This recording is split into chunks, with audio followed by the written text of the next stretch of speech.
یک دوستمو بیمار است. دروغ میگه. خوکی درست. این ماشین از کارخانه ما. این تلفن نیست کننده کار. نزدیک نشو. چکری.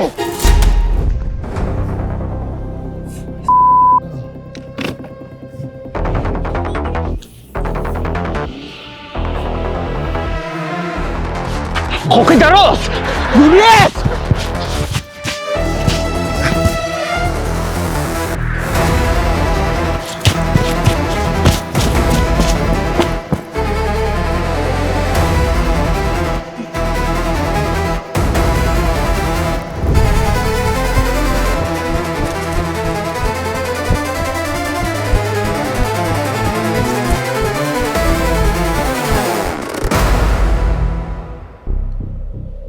بله این ماشین از کارخانه ماست لیکن دو کارگری که با این ماشین کار میکردند خودی حاضر از کار رفتند.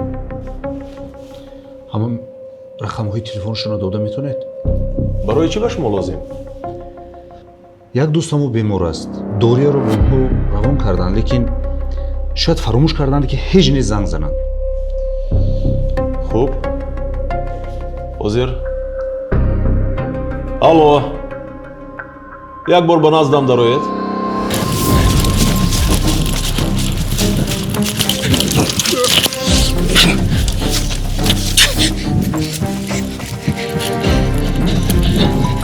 تلفن هلو اکا نمیتونم بعد زنگ میزنم.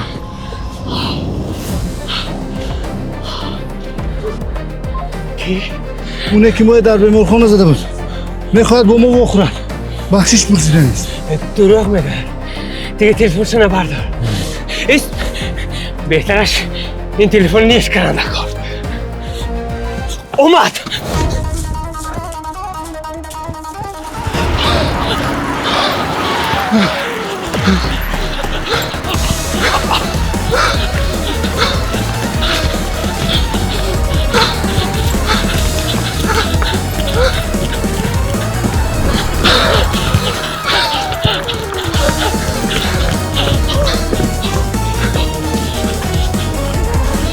نزدیک نشو.